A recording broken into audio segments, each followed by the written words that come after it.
سال جب مکمل ہو جائے جب آپ کو دینا آپ کے اوپر فرض ہوگا. یہ نہیں کہ جب رمضان آ جائے جب دیں گے، جب 10 رمضان ہو جائے جب دیں گے. ہمارا کیا بنا دیا ہم نے کہ ہم تو 15 کے بعد نکالتے ہیں. اب آپ سوچئے جو زکوٰۃ لینے والے عاملین ہیں، جو سفرائے مدارس ہیں، ان کی ایک ترتیب ہوتی ہے. وہ پورا مہینہ کیا فلاں شہر میں جانا، فلاں لوگوں سے ملنا، فلاں دکان کے اوپر جانا، وہ ایک شروعات ایک ترتیب بناتے ہیں.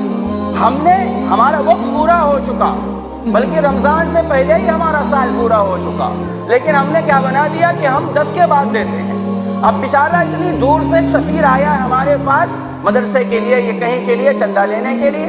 ہم کہتے ہیں نہیں چاہیے، ہم تو 10 کے بعد دیں گے. کیوں بھائی 10 کے بعد کیا ہے؟ کہاں کس روایت کے اندر لکھا ہے کہ 10 کے بعد دینا زیادہ فضیلت کی چیز ہے؟ کس روایت کے اندر لکھا ہے کہ الوداع والے دن یا الوداع کے بعد دینا زیادہ فضیلت کی چیز ہے؟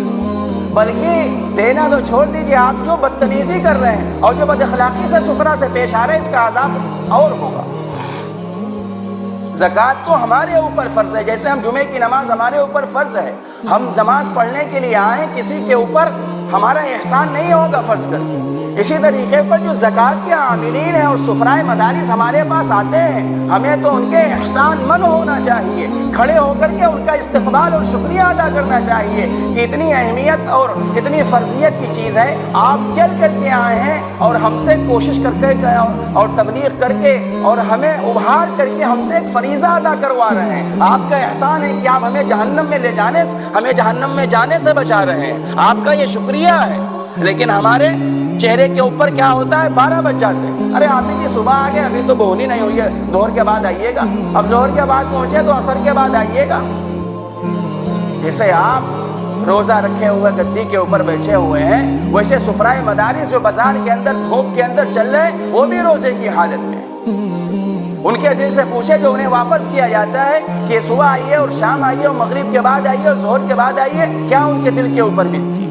وہ اپنے جیب کے لیے نہیں چڑھتے ہیں آپ کی دکانوں کے اوپر، آپ کے مکان کا دروازہ اپنی جیب کے لیے، اپنے بال بچوں کے لیے نہیں کھٹکھٹاتے ہیں، بلکہ جو ہے دین محمد زندہ ہو جائے اس کے لیے مانگتے ہیں، قرآن زندہ ہو جائے. اگر یہ مدارس یہ نظام چندے کا ختم کر دیا جائے تو کیا ہوں گے؟ مدارس بند ہو جائیں گے. علماء حفاظ کیا کریں گے؟ علماء اور حفاظ مجبور نہیں ہیں. علماء حفاظ بھی ریڑھی لگا لیں گے، ٹھیلا لگا لیں گے، وہ بھی اپنے بچوں کا پیٹ پال لیں گے. لیکن کیا ہوگا 20 سال کے بعد؟ اگر نانپارے شہر سے مثال کے طور پر مدرسہ ختم کر دیا جائے تو 20 اور 15 سال کے بعد یہ عالم ہوگا کہ جنازہ پڑھانے والا کوئی حافظ مولوی نہیں ملے گا. مدارس کی یہ برکت ہے. مدارس کو سمجھتے کیا ہیں آپ؟ اٹھا کر کے تاریخ دے دیجئے کیا ہوا اسپین کا کی حالت جہاں سے مدرسے ختم ہو گئے. ترکی کی کیا حالت ہوئی جہاں سے مدارس اور علماء اور حفاظ کی ناقدری کی گئی. دوسری اہم چیز سب سے کیا ہے؟ زکوٰۃ کی ہے. قرآن کے اندر ارشاد فرمایا گیا یا ایھا الذین آمنوا اقیموا الصلاۃ وآتوا الزکاۃ وارکعوا مع الراکعین. صاحب نصاب جو ہے، جو مالک نصاب ہے، جس کے پاس 7.5 تولہ سونا یا 52.5 تولہ چاندی یا اس دونوں کے برابر یا ایک ملا کر کے قیمت ہے، اس کے پاس جو صاحب نصاب ہے، اس کے اوپر زکوٰۃ دینا فرض ہے. زکوٰۃ نہ دینا اور نہ نکالنے کا کیا عذاب ہے؟ اللہ کے نبی علیہ الصلاۃ والسلام نے ارشاد فرمایا کہ جو لوگ اللہ تعالیٰ کی راہ میں خرچ نہیں کرتے اور زکوٰۃ نہیں دیتے ہیں، کل ان کا مال قیامت کے دن ایک اندھا اژدہا سانپ بنے گا جو ان کو نگل جائے گا. اور کیسے پکڑے گا؟ ان کے سامنے جا کر کے روایت کے اندر ہے کہ منہ یوں پھاڑ کر کے اور منہ کی طرف سے جبڑا یوں اپنے جبڑے کے اندر داب لے گا وہ سانپ. اور دوسری روایت کے اندر ہے کہ ان کے جو ہے روپے و پیسے کو اللہ تبارک و تعالی ان کے سینے کے اندر تانبے کا گرم گھول بنا کر کے اور پگھلا کر کے ان کے سینوں کے اندر بھر دے گا. یہ زکوٰۃ کا مسئلہ ہے. ہم نے کیا تماشا بنا رکھا؟ جو لوگ دیتے بھی ہیں وہ جوڑ کے، اول تو لوگ کوتاہی اور سستی کر رہے ہیں اس کی ادائیگی کے اندر. روزہ، نماز، حج، زکوٰۃ یہ اہم فرائض میں سے ایک فریضہ ہے. جیسے ہم نماز پڑھ رہے ہیں ایسے ایک زکوٰۃ دینا بھی ہے. لیکن ہمارا مسئلہ کیا ہے کہ ہم نے عجیب و غریب چیزیں بنا رکھی ہیں. ایک تو زکوٰۃ رمضان کے ساتھ متعلق ہو گیا. یاد رکھیے رمضان اور زکوٰۃ کا کوئی جوڑ نہیں، بلکہ رمضان اور قرآن کا جوڑ ہے. لیکن وہ ساری چیزیں ایسی بن گئی کہ لوگوں کا سال جو ہے پورا ہوتا ہے رمضان میں جا کر کے. اور یاد رکھیے سال حولان حول جو بتایا گیا کہ مالک نصاب بھی ہو اور ایک سال گزر بھی جائے تو سال عربی مہینے جو ہے عربی مہینے کے اعتبار سے ہوگا، انگریزی مہینے کے اعتبار سے نہیں ہے۔ سال جب مکمل ہو جائے جب آپ کو دینا آپ کے اوپر فرض ہوگا، یہ نہیں کہ جب رمضان آ جائے جب دیں گے، جب 10 رمضان ہو جائے جب دیں گے۔ ہمارا کیا بنا لیا ہم نے کہ ہم تو 15 کے بعد نکالتے ہیں۔ اب آپ سوچئے جو زکوٰۃ لینے والے عاملین ہیں، جو سفرائے مدارس ہیں، ان کی ایک ترتیب ہوتی ہے، وہ پورا مہینہ کہ ہاں فلاں شہر میں جانا، فلاں لوگوں سے ملنا، فلاں دکان کے اوپر جانا، وہ ایک شروعات ایک ترتیب بناتے ہیں۔ ہمارا وقت پورا ہو چکا، بلکہ رمضان سے پہلے ہی ہمارا سال پورا ہو چکا، لیکن ہم نے کیا بنا دیا کہ ہم 10 کے بعد دیتے ہیں۔ اب بیچارہ اتنی دور سے ایک سفیر آیا ہے ہمارے پاس مدرسے کے لیے، یہ کہیں کے لیے چندہ لینے کے لیے، ہم کہتے ہیں نہیں جائیے ہم تو 10 کے بعد دیں گے۔ کیوں بھائی 10 کے بعد کیا ہے؟ کہاں کس روایت کے اندر لکھا ہے کہ 10 کے بعد دینا زیادہ فضیلت کی چیز ہے؟ کس روایت کے اندر لکھا ہے کہ الوداع والے دن یا الوداع کے بعد دینا زیادہ فضیلت کی چیز ہے؟ بلکہ دینا تو چھوڑ دیجیے، آپ جو بدتمیزی کر رہے ہیں اور جو بد اخلاقی سے سفرا سے پیش آ رہے ہیں اس کا عذاب اور ہوگا۔ زکوٰۃ تو ہمارے اوپر فرض ہے، جیسے ہم جمعے کی نماز ہمارے اوپر فرض ہے، ہم نماز پڑھنے کے لیے آئے ہیں، کسی کے اوپر ہمارا احسان نہیں ہوگا فرض کر کے۔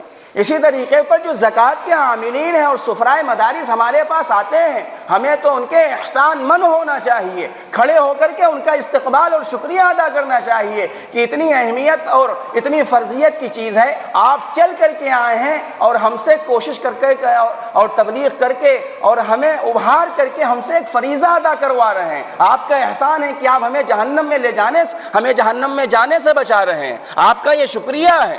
لیکن ہمارے چہرے کے اوپر کیا ہوتا ہے؟ 12 بج جاتے ہیں، ارے آپ ہی کی صبح آ گئے، ابھی تو بہنی نہیں ہوئی ہے، ظہر کے بعد آئیے گا، اب ظہر کے بعد پہنچے تو عصر کے بعد آئیے گا۔ جیسے آپ روزہ رکھے ہوئے گدی کے اوپر بیٹھے ہوئے ہیں، ویسے سفرائے مدارس جو بازار کے اندر دھوپ کے اندر چل رہے ہیں وہ بھی روزے کی حالت میں ہیں۔ ان کے دل سے پوچھے جو انہیں واپس کیا جاتا ہے کہ صبح آئیے اور شام آئیے اور مغرب کے بعد آئیے اور ظہر کے بعد آئیے، کیا ان کے دل کے اوپر بیتتی ہے؟ وہ اپنے جیب کے لیے نہیں چڑھتے ہیں آپ کی دکانوں کے اوپر، آپ کے مکان کا دروازہ اپنی جیب کے لیے، اپنے بال بچوں کے لیے نہیں کھٹکھٹاتے ہیں، بلکہ جو ہے دین محمد زندہ ہو جائے اس کے لیے مانگتے ہیں، قرآن زندہ ہو جائے۔ اگر یہ مدارس یہ نظام چندے کا ختم کر دیا جائے تو کیا ہوں گے؟ مدارس بند ہو جائیں گے۔ علماء حفاظ کیا کریں گے؟ علماء اور حفاظ مجبور نہیں ہیں، علماء حفاظ بھی ریہڑی لگا لیں گے، ٹھیلا لگا لیں گے، وہ بھی اپنے بچوں کا پیٹ پال لیں گے۔ لیکن کیا ہوگا 20 سال کے بعد اگر نانپارے شہر سے مثال کے طور پر مدرسہ ختم کر دیا جائے تو 20 اور 15 سال کے بعد یہ عالم ہوگا کہ جنازہ پڑھانے والا کوئی حافظ اور مولوی نہیں ملے گا۔ مدارس کی یہ برکت ہے، مدارس کو سمجھتے کیا ہیں آپ؟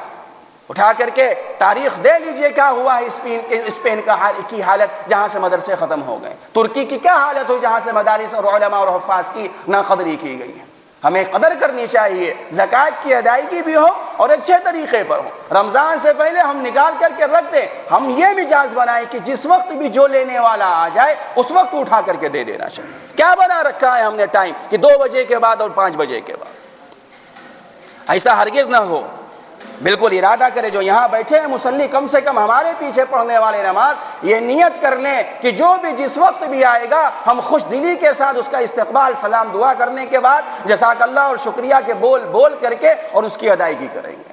آپ 100 روپے 200 روپے دے رہے ہیں، آپ دیجئے، رقم کی ذاتی ضرورت نہیں ہے، اللہ نظام چلا رہا ہے، وہ اپنے دین کا نظام چلائے گا، لیکن ضرورت یہ ہے کہ ہم خندہ پیشانی سے پیش آئیں سامنے والے، کیونکہ یہ تجربے کی بات ہے، ہمارا بھی جانا ہوتا ہے، قوم کے پاس جانا ہوتا ہے، آپ لوگوں کے پاس ہمارا خود جانا ہوتا ہے۔ آپ کی خندہ پیشانی اور آپ کے شکریہ کے کلمات، آپ کا سلام مصافہ ہمارا دل اور سینہ چوڑا کر دیتا ہے۔ ہم لوگوں کا تشکر کے کلمات انسان کی ہمت اور حوصلہ افزائی کرتے ہیں۔ میرے دوستو عزیزو، زکوٰۃ کا نکالنا اور اچھے طریقے پر زکوٰۃ کو تقسیم کرنا کہ ہاں یہ اللہ نے ہمارے اوپر فرض کیا تھا، یہ ہماری ضرورت تھی، ہماری غرض تھی کہ ہم اٹھ کر کے جاتے مدرسے میں دیتے، لیکن سفیر صاحب، مولانا صاحب، حافظ صاحب، آپ کا شکریہ کہ آپ نے ہمیں پریشانی سے بچا لیا، گرمی سردی سے بچا لیا، بھوک اور پیاس سے بچایا کہ آپ خود چل کر کے آئے، آپ کا شکریہ، یہ لے لیجئے، اتنے کی رسید کاٹ دیجیے۔ اللہ تبارک و تعالیٰ رزق میں زیادتی کا اسباب پیدا فرمائیں گے ہمارے اخلاق کی وجہ سے، ہماری خندہ پیشانی کی وجہ سے۔ تو ضرورت کیا ہے کہ ہم اپنی روزوں کی حفاظت کریں، غیبت سے، چغلی سے، برائی کرنے سے، اور ہم تراویح کی ادائیگی کریں۔ قرآن مکمل ہوا ہے، جس کا تراویح ختم نہیں ہوئی، تراویح پڑھنی ہے، تراویح پورا مہینہ پڑھنا ہے، اور زکوٰۃ کی ادائیگی کرنی ہے صحیح طریقے پر، مکمل طریقے پر اور صحیح طریقے پر۔ ہاں ایک چیز یہ اور بھی بات ہے، زکوٰۃ دینے کے لیے جہاں مصرف کی تحقیق ہے، مصرف کی آپ تحقیق کریے، جو عالم آئے، حافظ آئے، ان کے کاغذات دیکھیے۔ یہ بد اخلاقی نہیں ہے، بلکہ آپ کے اوپر ذمہ ہے، کون مدرسہ چل رہا ہے، صحیح چل رہا ہے، کہاں کھانے والے بچے ہیں، کہاں ہیں، کیونکہ بہت سارے ایسے بہروپیے بھی ایسے مہینے میں گھومتے رہتے ہیں۔ تحقیق کریے بالکل، لیکن بد اخلاقی نہ کریے، جو لوگ صحیح ہیں ان کو صحیح طریقے پر دیجیے جو اللہ نے آپ کو دیا ہے۔